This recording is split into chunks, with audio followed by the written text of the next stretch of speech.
Hello friends, welcome back to my YouTube channel Palak beauty care salon. तो देखिए, मैं फिर से आज आपके लिए लेके आ गई हूँ एक आईब्रो थ्रेडिंग ट्यूटोरियल। इस ट्यूटोरियल में लोगों को जो बहुत ज़्यादा कॉमन प्रॉब्लम रहती है आईब्रो बनाने में, उनको लगता है जैसे कोई कस्टमर आता है उसकी आईब्रो काफ़ी पतली रहती है, तो आप सोचते हैं या वो कस्टमर बोलता है कि ना आप बिल्कुल पतली मत करिएगा, इसे जैसी है वैसे ही रहने दीजिएगा और इसमें उठा हुआ मोटा शेप दे दीजिएगा, कर्व शेप। तो आप सोच में पड़ जाते होंगे इनकी आईब्रो तो इतनी पतली है, अब इसमें कर्व शेप किस तरह से आएगा। इनको पतली भी नहीं करवानी, मोटी आईब्रो चाहिए और कर्व शेप भी चाहिए, तो ये वीडियो उनके लिए है। अब आप इस ट्यूटोरियल को पूरा ध्यान से देखिएगा, मैं आपको लाइव स्टेप बाय स्टेप समझाऊंगी कि किस तरह से हम आईब्रो शेपिंग डालेंगे और मोटा शेप देंगे अगर क्लाइंट की आईब्रो ऑलरेडी पतली है तो उसमें।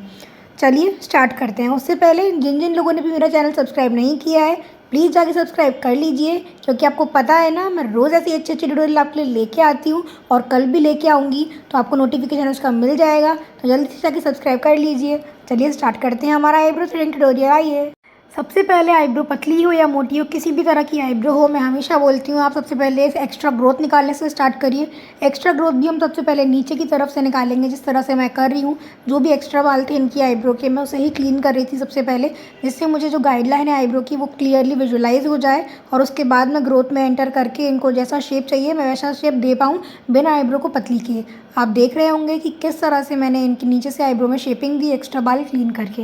वीडियो को बिल्कुल ध्यान से देखिएगा और अच्छे से समझिएगा कि किस तरह से हम आईब्रो बना रहे हैं इनकी। नीचे से एक्स्ट्रा बाल क्लीन करने के बाद हम ऊपर की साइड आ जाएंगे और ऊपर से भी अच्छे से जितने भी एक्स्ट्रा बाल हमें दिख रहे हैं, कटिंग हमने ऑलरेडी स्टार्टिंग में कर दी थी आईब्रो की, इसलिए हम उस तरफ से भी अच्छे से थ्रेड चला के पूरी थ्रेडिंग को, हेयर्स को इक्वलाइज कर देंगे, जिससे कोई भी बाल ऊपर नीचे ना दिखे और सब एक लाइन में गाइडलाइन के अंदर बैठ जाए। अब आप देख रहे हैं कि मैंने किस तरह से किया है। एक आईब्रो बनाने के बाद हमेशा आपको फॉरहेड क्लीन करना चाहिए और फिर ही आपको दूसरी आईब्रो बनानी चाहिए, जिससे आपको गाइडलाइन बहुत क्लियरली मिल जाती है दूसरी आईब्रो के लिए भी। और आपका जो फॉरहेड क्लीन हो जाता है उसके बाद जो हमारी आईब्रो होती है ना, वो और क्लियर दिखती हैं बनने के बाद, क्योंकि फॉरहेड के सारे जो ब्लैक लेयर्स होते हैं वो क्लीन हो जाते हैं। इसलिए फॉरहेड कराना बहुत ज़रूरी है, इससे हमारी आईब्रो की ब्यूटी और इन्हेंस होती है, और जो हमारा फेस है वो उसकी ब्यूटी भी अल्टीमेटली इन्हेंस होगी, क्योंकि अगर आपकी आईब्रो क्लियर दिखेंगी तो आपकी फेस की ब्यूटी भी इन्हेंस होगी। जितनी अच्छी आईब्रो बन जाती है ना, उसी से आपकी फेस की ब्यूटी होती है। आप जानते हैं कई लोग जो अफोर्ड नहीं कर सकते फेशियल्स वगैरह, लेकिन आईब्रोज तो हर कोई अफोर्ड कर सकता है और कराते ही हैं मेनली लोग, क्योंकि आईब्रो ही एक ऐसी चीज़ है जिससे आपकी फेस बहुत अच्छा दिखता है, बहुत सुंदर दिखता है। अगर आईब्रो अच्छी बन गई तो आपका फेस अच्छा लगेगा, अगर आईब्रो बिगड़ गई तो आपका फेस बहुत बुरा लगेगा। ये आप जानते होंगे अगर आप इस इंडस्ट्री में होंगे और काम कर रहे होंगे। कई लोग जो बिगनर्स रहते हैं उनको बहुत प्रॉब्लम होती है, ये चीज़ उन्हें बहुत लगती है कि हम आईब्रोज कैसे बनाएं, बहुत प्रॉब्लम होती है उन्हें, कहाँ से हेयर ग्रोथ निकालनी है, कैसे गाइडलाइन बनानी है, किस तरह का शेप देना है। कहीं एक दो बाल भी निकल गए तो वहीं से आईब्रो ख़राब हो जाएगी और क्लाइंट डिससेटिस्फाइड होकर आपके सैलून से चला जाएगा। तो इसलिए मैं आप बार बार हर ट्यूटोरियल में आपको ये चीज़ समझाती हूँ। स्टेप्स मैंने आपको सिखा रखे हैं। फर्स्ट स्टेप, सबसे पहले नीचे से आप आईब्रो शेपिंग देना स्टार्ट की करिए एक्स्ट्रा ग्रोथ से। एक्स्ट्रा ग्रोथ आपने नीचे से क्लीन कर दी आईब्रो की, उसके बाद आप ऊपर से कटिंग करिए आईब्रो की, एक्स्ट्रा ग्रोथ ऊपर से क्लीन करिए, दोनों कॉर्नर्स की क्लीन करिए, फिर उसके बाद फॉरहेड क्लीन करिए और उसके बाद फिर आप आईब्रो की दूसरी ग्रोथ में एंटर करिए। अगर आप ये चाहते हैं कि क्लाइंट आपका आपके सैलून से सेटिस्फाइड होके जाए तो आपको ये 3 स्टेप्स फॉलो करने ही करने हैं।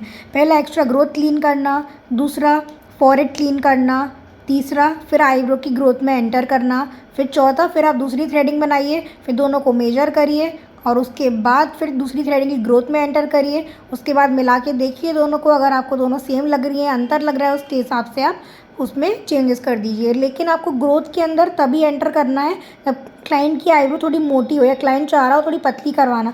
अदरवाइज़ आप एक्स्ट्रा ग्रोथ क्लीन करके ही ट्राई करिए उसमें शेपिंग देने का।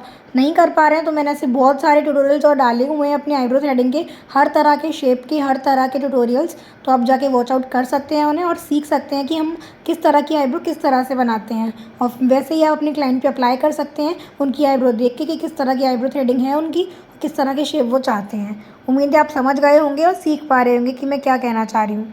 कटिंग करते वक्त भी आपको इस चीज़ का ध्यान देना है कि बहुत ज़्यादा कटिंग नहीं कर देनी है, वरना आपकी आईब्रो की जो लेंथ है वो शॉर्ट हो जाएगी एक तरफ से और एक तरफ से लंबी दिखेगी। इसलिए आपको बहुत ध्यान रख के ही कटिंग करनी है।